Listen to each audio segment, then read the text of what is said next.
Sabi ko nga po sa inyo, ang nangyari dito, nagbakbak yung mga pintura.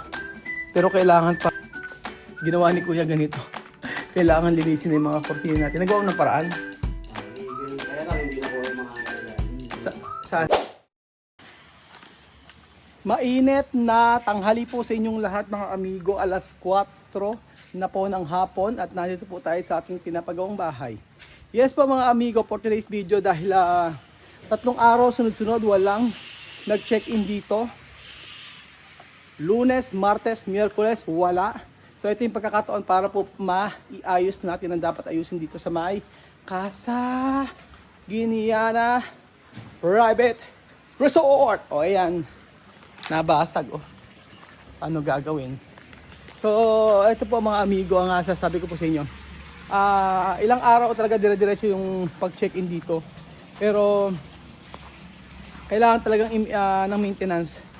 Buti na lang po mga amigo, by the grace of God at sa biyaya ng Panginoon, ito po ay na-provide niya yung pang-maintenance ng ating resort.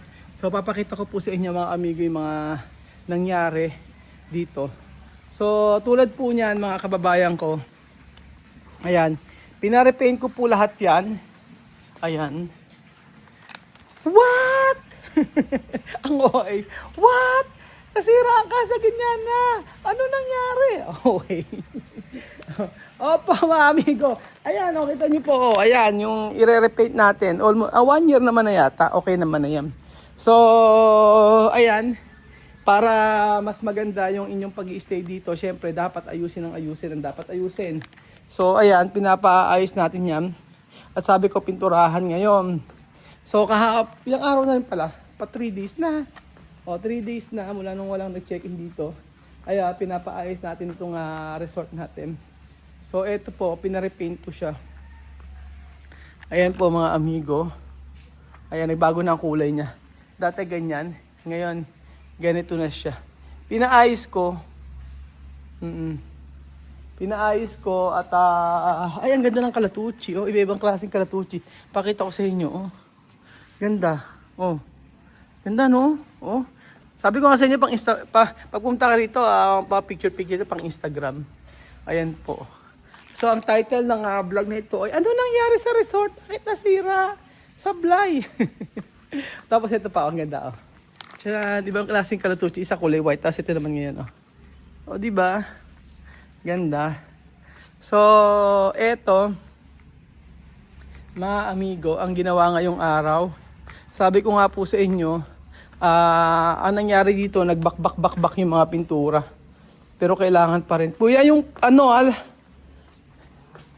yung merong, yung salamin, ano, yung tempered glass. Oo, yung tempered glass, kuya. Ginawa ni kuya ganito. Kailangan linisin yung mga kortina natin. Nagawa ng paraan. Kaya lang hindi na ko yung mga ilalim. Saan? Yung kortina, matatamaan. Doon?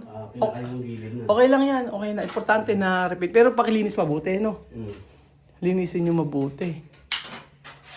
Tapos, bukas tsaka ito, kuya, yung mga ganito. Yung mga anyan, marumi. Naayos na mo. Okay na, naayos na. Wala pang pintura dito sa labas. Okay. Meron pa. Kasi pinarepaint ko siya, mga amigo, kasi nga po, nagbabak yung ibang pintura. So, ayan, bago na naman yung pintura niya, mga kababayan ko. Pero the more na the more po na kagaya niyan. Ayan, pinarepaint ko siya. O ayan, i-repaint yan, mga yan. Sabi ko nga po mga amigo, hanggang walang naka-check-in, dapat ayusin. Ayun po, papaayos ko lahat yan. Tapos, yun ang sinasabi ko. Pag gamit ay Hardiplex, total, actually, pag Hardiplex ay gamit, ganyan ang mangyayari, nagbibitak-bitak. So, kailangan i-ayos din po yan mga amigo. Kasi pagka hindi natin i-ayos yan after 1 year po mga amigo, mas worse pa ang mangyayari, mas babakbak, mas papangit. Tapos ito yung Hindi maiwasan yan, lalo na pagka ang gamit nyo ay Hardiplex. Kaya ako ang gamit ko PVC at saka Hardiplex. At least kung may magbibitak man sa may Hardiplex, yung pinakagilid nila lang yung pinaka-cove. Kaya dito yung gamit natin sa ating bahay, ang gamit ko ay more on PVC ako. At least hindi siya magbibitak-bitak at saka hindi maano yung maintenance niya. Oo, hindi maano yung maintenance niya, hindi mahirap i-maintain. So kagaya niyan mga amigo, ayan, tingnan nyo, hanggang ngayon okay pa yung PVC natin. Ayan, tagal-tagal na niyan. Samantalang kapag ginamit natin ay spandrel, after ilang years lang, ano na yan, kakalawangin na. Ganun po mga amigo. So, dito naman po sa may part na to, sabi ko nga po sa inyo, ay inayos tayo. Meron tayong inayos dito sa ating kailangan maglinis. Ayan, marami tayong inayos dito sa may part na to. Tapos, plano ko nga i-repaint uli yan. Ganyan. Pag hindi ito ni-repaint mga amigo, luluma agad. Meron kaming pinuntahan, pinag-check-inan na resort. Tapos, hindi pala ako nag-check-in. Sila madam na nag-check-in doon. Tapos pagkayari, ang ganda-ganda sa picture niya. Tapos, nang pumunta na kami doon, nakita namin, ay ang itsura mga amigo, sira-sira na siya. So kailangan talaga i-maintain. Tulad nito, ayan, napapakita ko sa inyo mga amigo. Ayan. Ayan, ayos pa rin naman siya. Actually, okay pero nga pintura-pintura. Pero as much as possible, kailangan, ayan, mga ganyan kailangan ayusin. Tsaka yung mga yan. Kasi in the future, mga amigo, kapag hindi yun na pininturahan, sabi ko po sa inyo, lalong magiging pangit yung resort kapag ganoon. So, eto, kaka-repaint lang natin ito, tatandaan nyo ba? Ayan, yung kulay dito.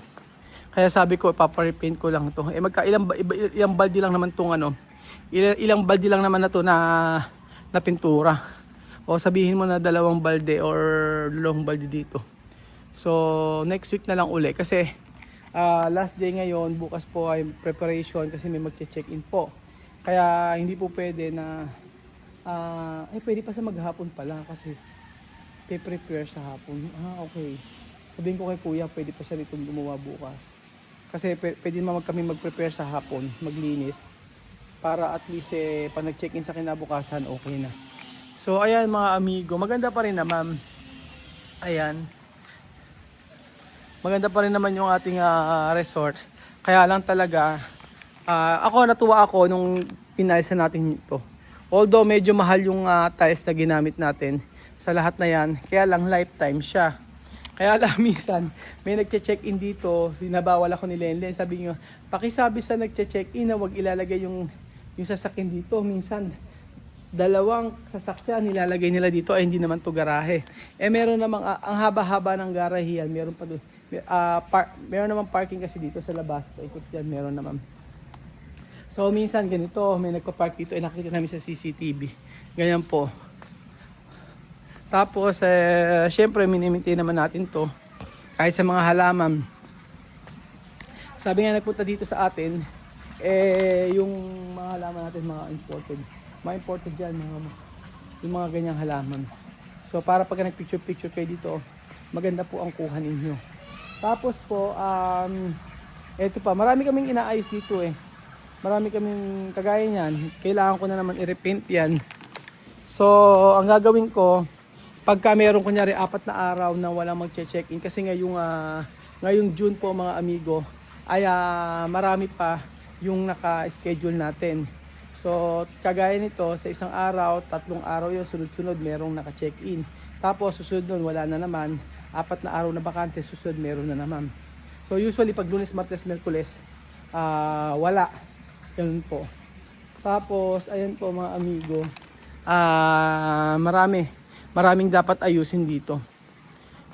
Pero yung pinaka matinding ayusin dito, yung kagaya sa dulo, may ginawa sila nabutas yung kisame. Yun nga ang mahirap mga amigo pagka may nagche-check-in dito. Kagaya niya, may nasirang ganoon. Bidet, mga ganyan. Nache-check naman, kaya lang, pagka ganoon, syempre, lalo na pagka subscriber mo, hindi mo naman sisingilin na pagka ganun. Mahihiya ako ng ganun. Kaya lang sana iingatan ka, lalo na no, pag nagpupunta dito. Pero mas gusto ko na subscriber nagpupunta dito. Opo mga amigo, kasi pag subscriber talagang naiingatan naman. Ang ganda ko rin. Ang ganda. Tama-tama yung pagkakalagay natin ng ganyan. O di ba ang ganda? So naayos naman siya mga amigo. Tapos sa tiles pala, kaya ako hindi maiiwasan dito. Ito may papaayos pa ako sa tiles dito mga amigo. O ayan. Nabagsakan yata ito eh. Ayun o. Oh, may gas-gas. May sa dalawa. Papaayos ko yung dalawang tiles na to. At hindi okay yung ganyan. Baka makasugat. Yan po mga amigo. So, kapag tinignan nyo naman ang ganyan, maganda naman po mga kababayan ko. Kaya lang, kagaya niyan, kailangan ko na naman siyang i-repaint. Para at least, bago talaga uli yung, pag nagpunta kayo dito, bago po uli, yung makikita nyo. O, diba? So, yan po. Kaya po, sabi ko po sa inyo, sa totoo lang, mula na nag-open tayo at sa mga subscriber natin, sa inyo po ng resort na ito, ay talaga naman pong overflowing of blessing yung natatanggap natin, especially sa lahat na mag-check-in. Like yung nakaraan, galing pa silang Baguio. Yung nakaraan, galing sila sa Manila. Tapos yung nakaraan, galing sila ang Bulacan. Ganun po mga amigo. Kahit malalayo, dinadayo nila ito.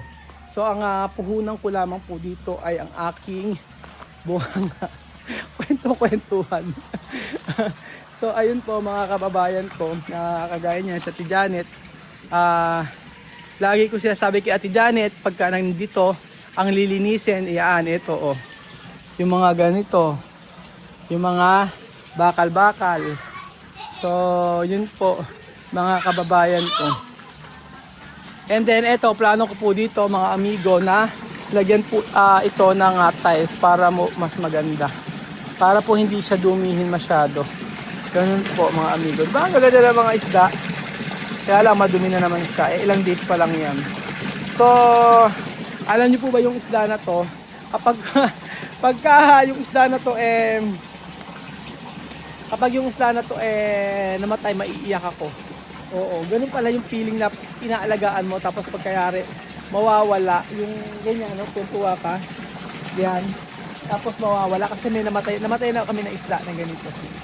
Yung po mga kababayan ko at sa lahat ng gusto mag-check-in po sa ating resort sa Casa Biñana at Casa Pilipina, pakita ko sa inyo yung Casa Pilipina ulit mga amigo. So mahaba ang parking nyo, pwede kayong mag-park dito mga amigo, dito sa part na dyan. And then pwede rin po dito mga amigo. So sabi nga ni Ate Janet, ang magandang si Ate Janet na nakakapag-lipstick na. Yeah. Anong ya? Yeah. Ayan po, Casa Guiñana at Casa Pilipina. Magpunta po kayo dito. So, yun po. Thank you so much po sa panonood ng episode ito. At God bless po mga amigo. Welcome po sa ating tahanan. Ang Casa Guiñana at Casa Pilipina. Thank you so much po mga amigo. So, wala man ng mga Aprikano dito. Kailangan magpatuloy ang ating buhay. Wala man po sila dito. Kailangan ay matuloy ang buhay natin. Hindi hihinto ang buhay natin ng dahil lamang sa kanila. Kailangan magpatuloy tayo. Ganun ang buhay natin. Kaya nga tayo binibigyan ng Panginoon ng strength.